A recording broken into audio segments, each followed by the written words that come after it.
Perkenalkan, nama saya Nadia Albertin. Saya merupakan mahasiswi dari Universitas Bangka Belitung, jurusan Sosiologi, angkatan 2021, Fakultas Ilmu Sosial dan Ilmu Politik.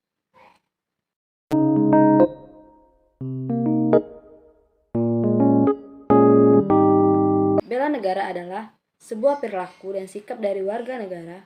Sikap atau perilaku ini dijiwai oleh kecintaannya kepada negara atau bangsanya. Dalam hal ini, yang dimaksud adalah Negara Kesatuan Republik Indonesia atau NKRI. Kecintaan terhadap NKRI ini didasari oleh Pancasila dan Undang-Undang Dasar 1945 dalam menjalin kelangsungan hidup negara dan bangsa secara utuh.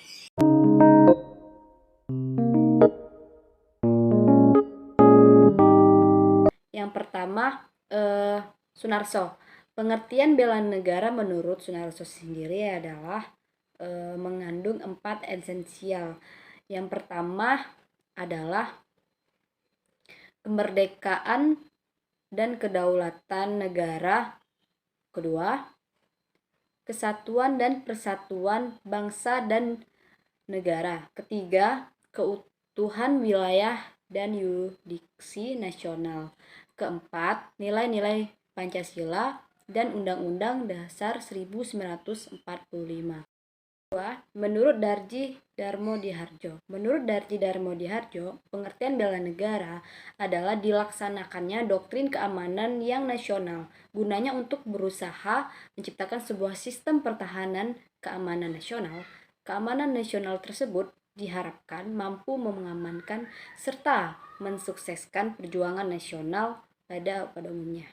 Yang ketiga, Purnomo Yusgiantoro. Pengertian bela negara adalah sebuah sistem perilaku masyarakat. Sistem tersebut dijiwai dengan kecintaan pada NKRI atau Negara Kesatuan Republik Indonesia. Hal itu berdasarkan dengan Pancasila dan Undang-Undang Dasar 1945 untuk menjamin kelangsungan hidup dalam berbangsa dan bernegara. Yang keempat, Haidir Basri. Pengertian bela negara menurut Haidir Basri sendiri adalah sebuah sikap, tekad, dan tindakan yang dilakukan warga negara. Tindakan tersebut dilakukan secara menyeluruh, terpadu, teratur, serta berkelanjutan, dilandasi dengan rasa cinta kepada tanah air. Selain itu juga terdapat sikap kesadaran bernegara Indonesia, kesadaran dalam berbangsa, kesaktian, dan juga kesetiaan kepada Pancasila.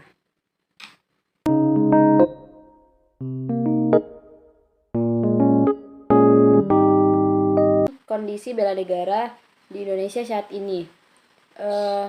Kondisi bela negara di Indonesia saat ini masih diterapkan karena bela negara merupakan sebuah kewajiban bagi seluruh rakyat Indonesia tanpa pengecualian, karena kedamaian dan ketentraman saat ini merupakan sebuah anugerah yang tidak didapatkan secara mudah, melainkan melalui pertumpahan darah, tangisan, dan jeritan perjuangan Indonesia.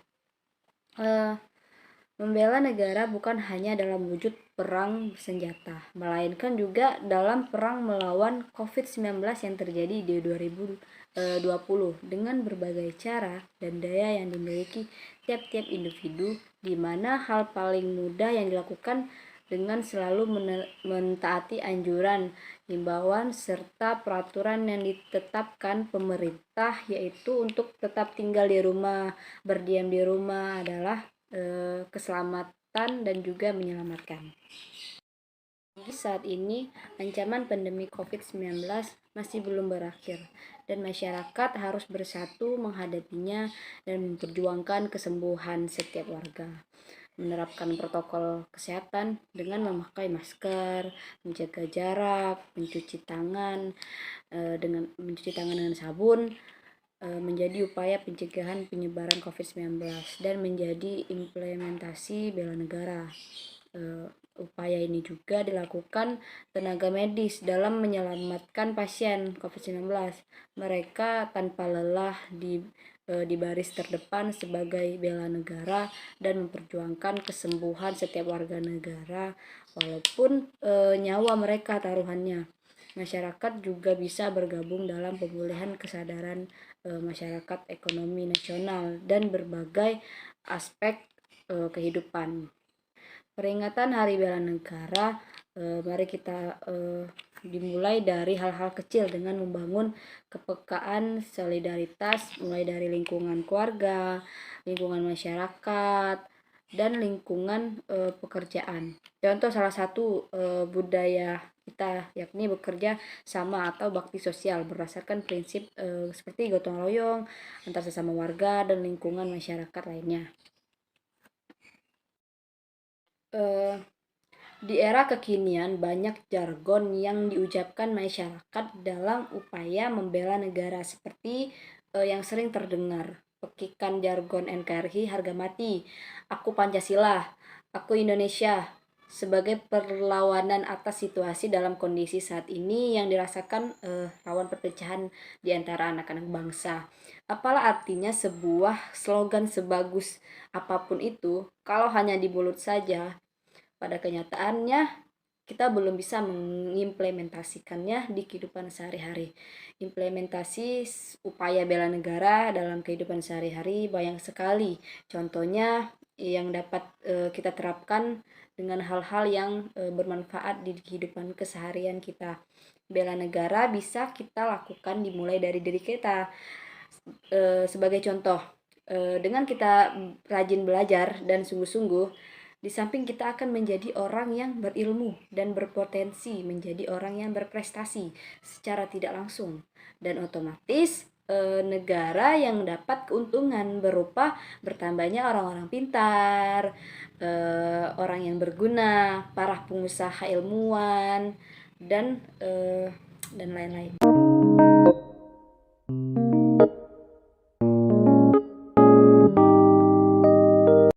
Mahasiswa ibaratkan sebagai agen perubahan, dapat menjadi pengontrol dari ketidakadilan yang ada sekarang.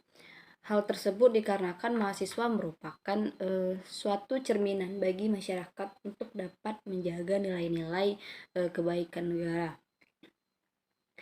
Dalam pelaksanaannya, bela negara tidak harus dalam wujud perang, tetapi sebagai mahasiswa, kita bisa melakukan bela negara dengan cara lain seperti belajar dengan rajin, tidak menyebarkan hoak, dan mengumbar kebencian, hidup bertoleransi, melestarikan budaya, memakai produk Indonesia, berprestasi mengharumkan nama bangsa di dunia internasional, menjaga nama baik bangsa dan negara. Kita sebagai mahasiswa tidak boleh acuh terhadap perkembangan pemerintahan yang ada di negara kita. Kesalahan-kesalahan atas kebijakan yang dilakukan oleh pengusaha harus dikritik. Mahasiswa harus menjadi generasi yang cerdas dan tidak berdiam begitu saja. Sebagai mahasiswa, kita harus berada di garda terdepan dalam memperjuangkan aspirasi masyarakat. Sebagai mahasiswa, juga kita harus memikirkan bagaimana caranya mengembalikan dan mengubah kondisi negara kita ini agar menjadi negara yang ideal dan mampu bersaing dengan negara maju yang ada di seluruh dunia. Perubahan tersebut sangat diperlukan untuk tercapainya sebuah negara yang ideal. Namun, dalam pelaksanaannya nanti tidak menghilangkan jati diri sebagai mahasiswa dan bangsa Indonesia. Sebagai bangsa yang sopan, ramah, bermoral, dan memiliki akhlak mulia. Supaya semua hal itu terwujud, peran mahasiswa sangat-sangat penting adanya, terlebih sebagai agent of change untuk membuat bangsa dan negara kita menjadi bangsa yang kuat dan mampu bersaing dengan negara maju lainnya. Maka dari itu intinya mahasiswa harus memiliki sikap kritis terhadap dinamika pemerintahan apabila terjadi kesalahan dalam pemerintahan. Mahasiswa harus berani untuk mengkritik dan memberikan saran yang lebih baik. Mahasiswa harus menjadi generasi penerus bangsa yang cerdas sehingga dapat memperjuangkan aspirasi masyarakat.